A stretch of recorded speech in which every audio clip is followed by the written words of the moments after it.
In no way was it negotiable for the children to be... Their father is Jewish. Their mother is Catholic. Following their parents' divorce, a judge ruled that these children must live with their mother, but be raised in their father's faith. Good evening, I'm Morton Dean, and this is Nightline. Is it a custody issue alone, or an issue of religious freedom? I don't know if I am permitted by court law to say grace or worship God the way that I know God in my own home. And should it be decided in the courts? We'll talk to both parents tonight. This is ABC News Nightline. Substituting for Ted Koppel and reporting from Washington, Morton Dean.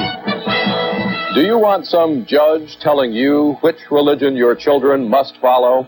Well, in a society where there are hundreds of thousands of interfaith marriages and hundreds of thousands of interfaith divorces, judges are now being asked to intervene in the very emotional area of religion and the children of divorce.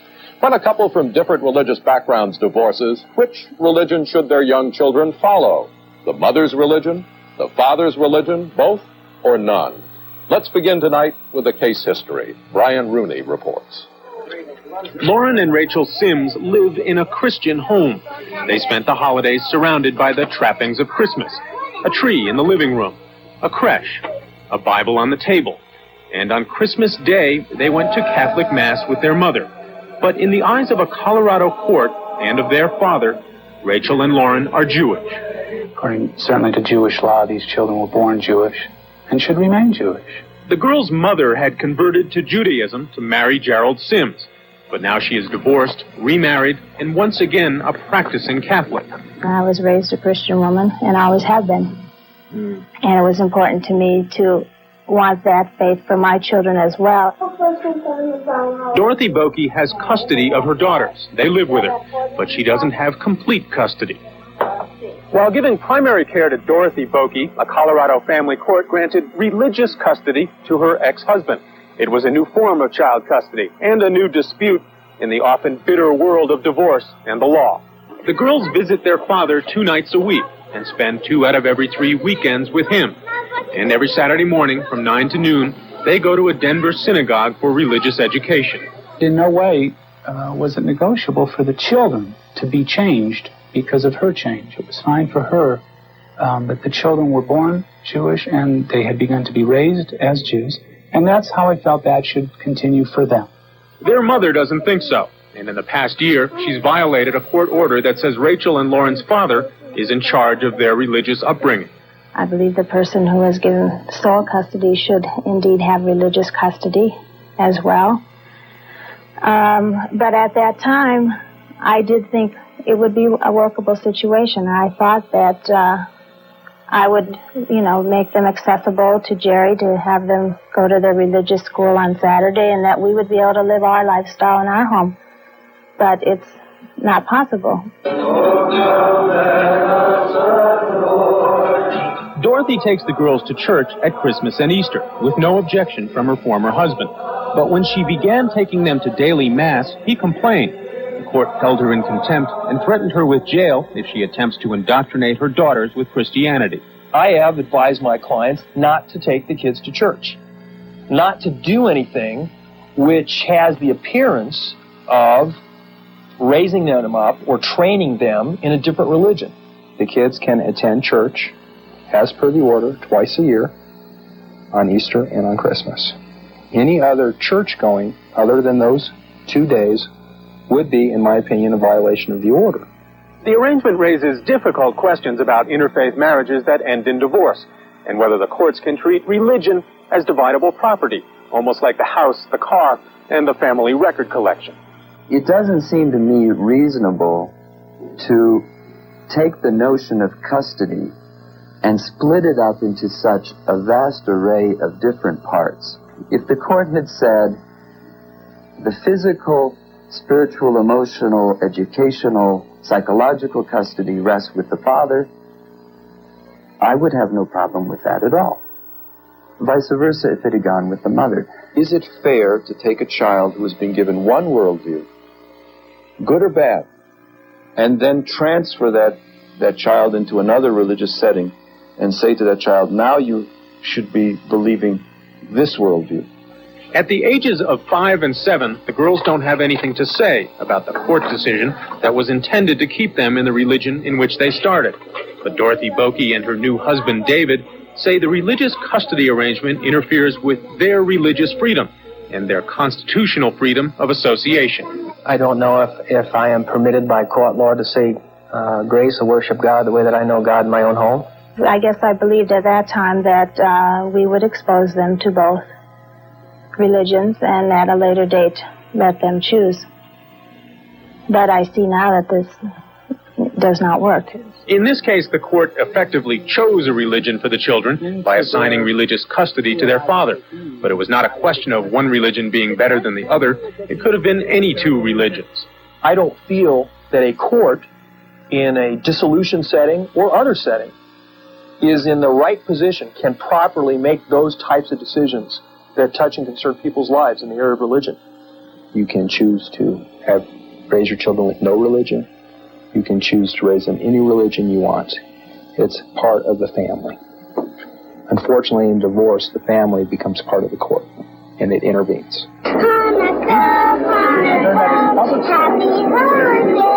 Gerald Sims continues to fight for full custody to remove his daughters from the religious influence of their mother. Around the country, other divorcing parents are starting to raise the specter of religion as arguments for custody of their children.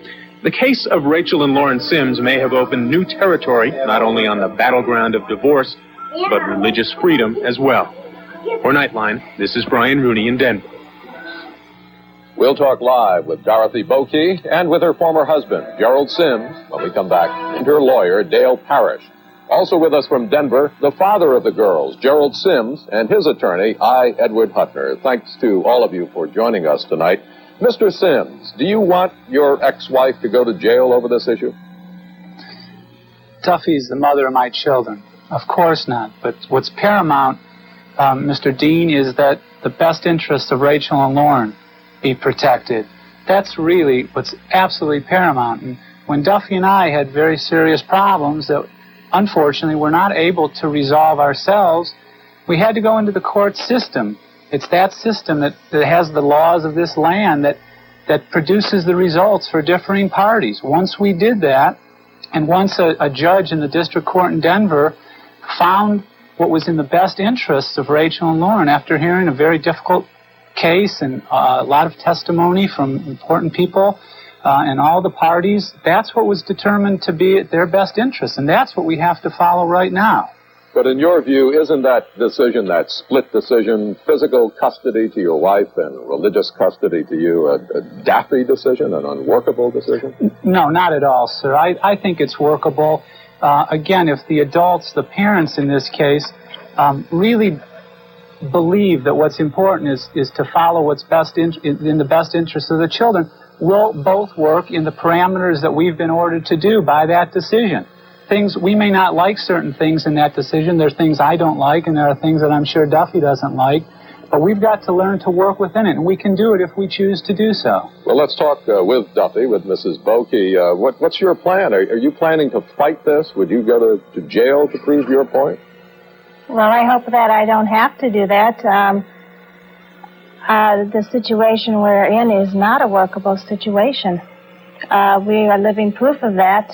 Our life is still, mine and my husband David, is being controlled by Mr. Sims, and we cannot live the way that we want to live our lifestyle. Well, what are you going to do about it now, Mrs. Bokey? Are you following the court order? Do you plan to fight it further? Well, I believe that's what I'm doing right now. We are following the court order. Right now the court order says I'm not allowed to take the children to church. Daily Mass is part of my routine, and I'm unable to do this, and I hope that in all respect to the court, they'll realize this has been a wrong decision and not a workable one. What kind of effect is this having on your children, in your opinion? Is it damaging to their mental stability, to their mental health?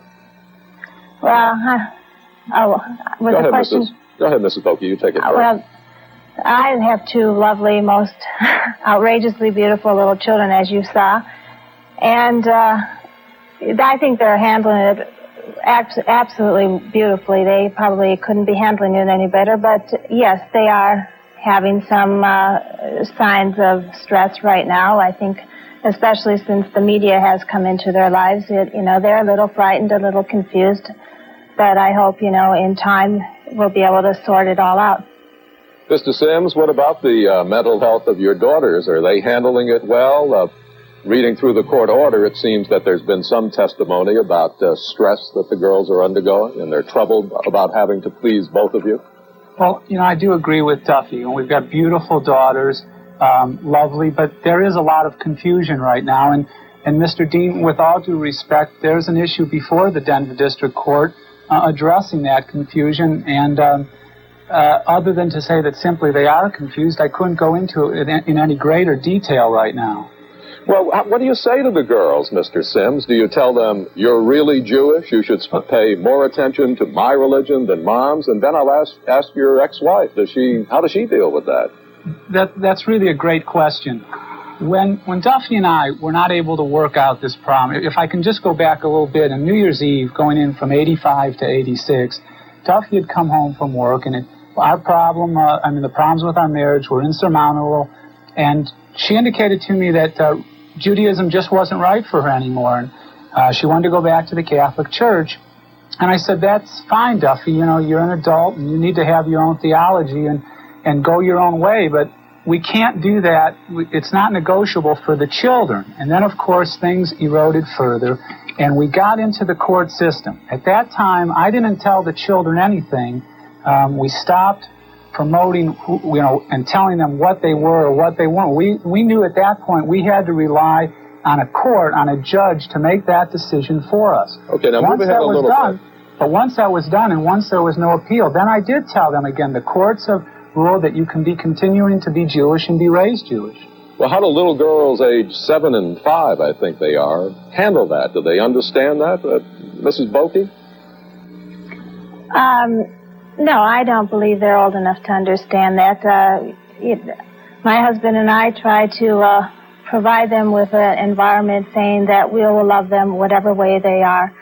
No matter what it is they choose, we hope that we'll be able to, share our faith with them, and maybe someday that would be the religion of their choice. But Mrs. Bokey, let me interrupt. So is that what you tell them, that we're providing both religions and someday you'll choose on your own? Is that the type of discussion you have with them? Yes, I believe that, again, that I really want to expose them to, I want to be able to expose them to my religion, but in no means would I hide their father's religion or try to take that away from them. I think it's the children's decision at their time to decide for themselves what their religion should be. Do you think your husband is fighting this out because he is deeply religious or mean-spirited? No, and I'm very glad you asked that, because for one thing, which they keep stressing, that they were raised in a religious home, a home full of Judaism, and the children were only 2 and 4 years old at the time of separation, so they had, in fact, no religious training at that time. And my husband, ex-husband Jerry, at that time, we only went to synagogue like 2 times a year, so we were not practicing Jews at all. We had a very non-religious home. We're going to come back to both of you and to your attorneys later in the broadcast. Right now, we'll be back after that. We'll be joined by a law professor who has a reputation for putting complex legal issues into understandable terms, Arthur Miller of Harvard Law School. Austin, it's Arthur Miller, professor of law at Harvard University and law commentator for ABC. Good evening, Arthur. Good evening, Mort. Arthur, what's your opinion? How did the court handle this case, providing physical custody to the mother and religious custody to the father? It's a puzzlement. Normally, the custodial parent, in this case the mother, has more or less complete freedom in terms of the education and upbringing of the children. And something must have motivated that judge in Colorado to say, no, the spiritual side should stay with the father. Now, that's a mystery to me. It seems to me that that is just getting into quicksand, to have judges try and make judgments about religion versus non-religion, this religion versus another religion, to impose a religion on a child, to interfere with the mother's right to bring religious elements into the children's upbringing. It's very strange, and I think the more courts that look at this more, the less likely we're going to see other instances of this thing called spiritual custody. I think it's probably a mistake in the long run. You say it's strange. Is it a constitutional issue? Is there a constitutional issue involved here? Are the courts mandating some kind of religious training? I think potentially there is a constitutional issue here because, in effect, they are imposing a religious upbringing on the children. They are interfering with the mother's right to practice her religion and to carry out the role of the custodial parent. But understand, the primary objective in these custody situations is what is in the best interest of the child. You could see situations in which, for a number of different reasons, it was important to maintain a continuity of religion for the children. That would be an unusual situation with children this young. And you could see a court in a very special case saying it is in the best interest of the children to maintain that continuity. But I would think a judge would have to think long and hard about that, and a judge would always have to worry about whether this weren't part of the nasty gamesmanship that goes on in divorce fights, where one side threatens the other side in order to achieve an economic advantage or some other type of advantage. On top of all that, here you have a situation in which the mother is being threatened with being held in contempt and thrown in jail. It's just very messy. Arthur, let's bring in the two attorneys, the father's attorney, I. Edward Huttner, and the mother's attorney, Dale Parrish. Would you join us? What about what Arthur has said about this being a very, very strange case, and perhaps there was some kind of motivation there that he and I don't quite understand, the judge's motivation. How about Mr. Parrish first? Well, I think that's an accurate observation. Mr. Miller indicated that there may have been some nasty gamesmanship, were his words. And in fact, in this case, as in many cases in which custody is contested, there was a custody evaluation. The custody evaluation noted that the parties' different positions regarding religious training was really being used as a vessel, and it reflected a difference in the worldview of each party. Specifically, this custody evaluation noted that Mr. Sims had a rather rigid worldview. He saw things in black and white. You're either Jewish or you're not Jewish. So in this case, I think that there was some gamesmanship involved. Well, let's bring Mr. Huttner into this. Mr. Sims' attorney, do you agree that there was a gamesmanship, that this is sort of a traditional thing that happens in a divorce case, that mothers and fathers battle each other bitterly over their children? No, I disagree completely. The reason Judge Lawson did what she did in splitting physical and spiritual custody is because she heard the testimony of the parties and expert witnesses who came to court and said Mrs. Bokey's position of wanting to raise the children in both religions rather than one was harmful. And the court, as the finder of fact, is going to do what is in the best interest of the children, and found, as it related to the religion issue, that Mrs. Bokey's position would be harmful. And that's why when the contempt citation was filed, it was appropriate, because she was doing, Mrs. Bokey, exactly what the court wanted to prevent, and that was confusing the children by attempting to raise Jewish children as Catholics. We're going to come back to the issue in just a moment, and when we do come back, I'd like to ask you whether someone else should be making decisions such as this, other than judges on the bench, and our discussion will continue in just a moment. Arthur Miller in Boston. Arthur, should someone else be making the decision about the religious upbringing of children in divorce cases, someone other than a judge on a bench? I wish there were someone else, but the way the system is put together right now, Mort, divorces, custody, issues like this must go to a court. The court is the most dispassionate player on the stage. I would hate to see these issues left to so-called experts, whose expertise always is subject to question. The problem is there's no other game in town. There are judges and there's no one else capable of making this decision. My problem is that we all have to recognize that there are just limits to the system. We can't expect judges to monitor the behavior of parents with the children at home, and I think there's a point past which even judges can't go. Mr. Sims, briefly, if you would, how far will you fight for custody, and do you think this case is going to end up in the highest court in the land, in the Supreme Court? I'll fight very hard for custody. As long as there continues to be confusion upon my children. That's what I just want avoided at any cost. In terms of it going to the Supreme Court, I'm not a lawyer. I can't really comment. I've read the decision, and I think that the courts at the trial level in divorce cases consider best interests of children, and that's what this judge did very carefully. Mrs. Boki, if you would, briefly, please. I'm delighted you're here, but you brought up the question before about media attention affecting the welfare of your children, so I'm really forced to ask you, I'm glad you're here, but why are you fighting this out in public? Because what the court has given me is not a workable situation. And I do believe the court, awarded me custody of the children. But by not having religious custody, we are in a non-workable situation, and I guess that's why I'm here. I just want to be able to carry on with my lifestyle and live the way I would like to live with my family. I want to thank you for coming in. I want to thank you all for joining us tonight. Thank you. Thank you for having us. Thank you. Tomorrow on World News Tonight with Peter Jennings, a look back at 1988 with Richard Threlkeld, and that's our report for tonight. I'm Morton Dean in Washington for Ted Koppel. And for all of us here at ABC News, good night. This has been Nightline.